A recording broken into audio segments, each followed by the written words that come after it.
Wallaggaa diina qeena dhufteef karra koota sanbadu jechuun kan daangaa tiksan qabna gootota danuu bara maadistoonni Sudaan irraa eegaltee sheekoo jalee qabachuun kutaa dhiyaa weerarte. Wallaggi abadan jedhee dhiira lolaaf hiriirse guutee diilii gubbaatti diina mataan diriirse. Bara goobanaa daaccee uummata maccaa ganee Minilikiin gargaaree dura lammataa bane kaabaa tooboo ol ka'ee liddii bakarees waame disaasaa waaqayyoo fi amantee baakeef dhaame.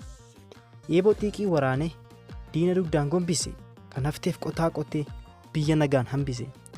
Gootonni kun arfanuu seenaa hedduun beekamu daangaa maasaa Oromoo isaaniin kan eegamu. Kaabaa toobootu tiksa karra warra Finfinnee disaasaan qammii cufe akka waraanni hin lenne.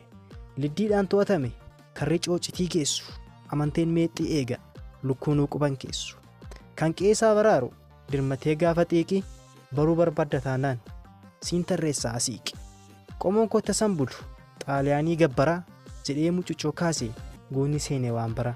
Dhiira lammiif gaachanaa diinaaf qotaa bowwaati margaa najjoo jedhama ilma najjoo dhowwaati.